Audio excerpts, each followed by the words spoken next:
तो खबर आजमगढ़ से, जहां नेताजी सुभाष चंद्र बोस की 128वीं जयंती के अवसर पर हरिऔध कला केंद्र में एक विशेष कार्यक्रम का आयोजन किया गया। जिलाधिकारी नवनीत सिंह चहल ने कार्यक्रम का शुभारंभ नेताजी की प्रतिमा पर माल्यार्पण और दीप प्रज्वलन के साथ किया। जिलाधिकारी ने इस मौके पर नेताजी को श्रद्धांजलि अर्पित करते हुए कहा कि आज का दिन पूरे देश में पराक्रम दिवस के रूप में मनाया जाता है।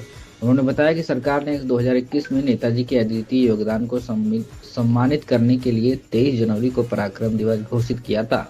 वहीं जिलाधिकारी ने कहा कि नेताजी ने भारतीय स्वतंत्रता संग्राम में जो योगदान दिया है वह अद्वितीय और प्रेरणादायक है। उन्होंने आजाद हिंद रेडियो की स्थापना कर स्वतंत्रता का संदेश दिया और जय हिंद, दिल्ली चलो तथा तुम मुझे खून दो मैं तुम्हें आजादी दूंगा जैसे नारों से देशवासियों में जोश भर दिया। कार्यक्रम में सांस्कृतिक प्रस्तुतियों के माध्यम से नेताजी के व्यक्तित्व और उनके संघर्षों को प्रदर्शित किया गया। वहीं कार्यक्रम में मुख्य विकास अधिकारी परीक्षित खटाना, अपर जिलाधिकारी आजाद भगत सिंह और अन्य अधिकारियों के साथ छात्राओं और अध्यापिकाओं ने भी हिस्सा लिया। जिलाधिकारी ने कार्यक्रम के अंत में कहा कि नेताजी का जीवन हम सभी के लिए प्रेरणा का स्रोत है।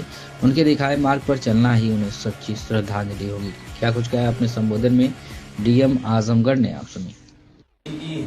जयंती समारोह के अवसर पर उपस्थित मुख्य विकास अधिकारी, ADM finance, chief treasury officer, DDO साहब, यहाँ उपस्थित हमारे जनपद से विभिन्न क्षेत्रों से आए हमारे सभी सम्मानित साथीगण, मीडिया के हमारे सारे सभी सम्मानित बंधु, हरिहरपुर घराने ही भाव विभोर हुए। आज हम नेताजी सुभाष चंद्र बोस जी की 128वीं जन्म जयंती का आयोजन कर रहे हैं और उनके द्वारा किए गए हमारे देश के लिए जो कार्य हैं, उनके द्वारा जो सैक्रिफाइसेस किए गए हैं, आज हम उनको याद कर रहे हैं। आज के दिन को हम पूरे भारतवर्ष में पराक्रम दिवस के रूप में भी मनाते हैं और अभी आप सभी लोगों ने नेताजी की जो जीवनी के ऊपर आधारित 8 मिनट की एक प्रस्तुति, एक वीडियो देखी। उससे हम सभी लोग पहले से भी जानते हैं और इसको देखकर हम सभी लोग अनुभव भी कर सकते हैं कि किस प्रकार के पराक्रमी महापुरुष नेताजी सुभाष चंद्र बोस जी थे। उनके द्वारा जो स्वतंत्रता संग्राम में जो योगदान दिया गया वो अतुलनीय है और एक तरफ जहां नरम दल विनम्रता से ब्रिटिश सरकार के खिलाफ भारत की आजादी की लड़ाई लड़ रहा था, दूसरी तरफ नेताजी सुभाष चंद्र बोस जी का ये मानना था कि हमें अपनी बात को बड़ी मजबूती से रखना चाहिए और मजबूती से बात रखे जाने का एक अलग महत्व और एक अलग तात्पर्य है। और उसी दृष्टिकोण से उन्होंने आजाद हिंद फौज का गठन किया, उसके सर्वोच्च सेना नायक रहे। उन्होंने रानी झांसी रेजिमेंट की स्थापना की, जिसके माध्यम से महिलाओं को भी आजाद हिंद फौज में उन्होंने साथ में शामिल किया। उस समय की जो सबसे प्रतिष्ठित सेवा थी इंडियन सिविल सर्विसेज, उसको उन्होंने अपने पिताजी की इच्छा अनुसार उत्तीर्ण भी किया। सबसे डिफिकल्ट सर्विस थी और देश सेवा के कारण, देश प्रेम के कारण, देश के प्रति समर्पित होने के कारण, देश के स्वतंत्रता संग्राम में अपना योगदान देने के कारण वो इच्छा उनमें थी, इसीलिए उन्होंने उस सेवा को तत्काल त्याग भी दिया। और उसके बाद लगातार विभिन्न शीर्षस्थ नेताओं के साथ मिलकर उन्होंने स्वतंत्रता संग्राम को जो दिशा दी और हम सभी नवयुवकों के लिए जो एक प्रेरणा का स्रोत बने। मुझे लगता है बहुत ही कम इस तरह के महापुरुष हैं जिनका जीवन या जिनकी एक तरीके से जर्नी, लाइफ की जर्नी इतनी रिच और इतनी इंस्पायरिंग है।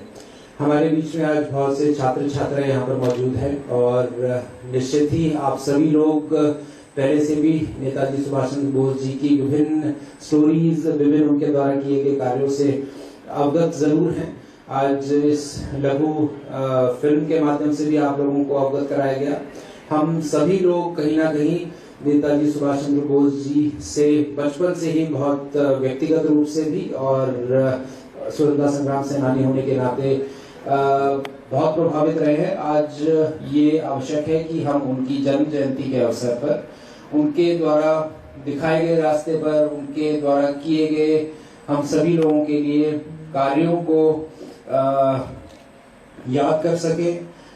उनके ही प्रयास थे कि आज हम स्वतंत्रता की खुली हवा में सांस ले पा रहे हैं और हमारा देश स्वतंत्र हो पाया है।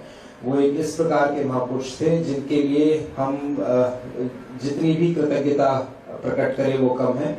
उन्हें आज उनकी जन्म जयंती के अवसर पर शत शत नमन।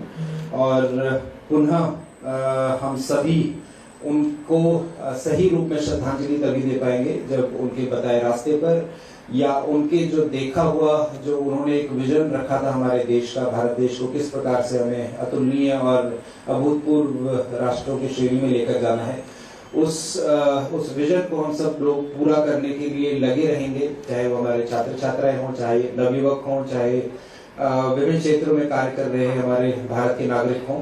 यदि हम उनके द्वारा जो देखा हुआ सपना एक भारतवर्ष का था उसको पूरा करने के लिए निरंतर प्रयास करते रहेंगे, तो मेरी समझ में ये एक सच्ची श्रद्धांजलि नेताजी सुभाष चंद्र बोस जी के लिए रहेगी। एक बार पूरा उन्हें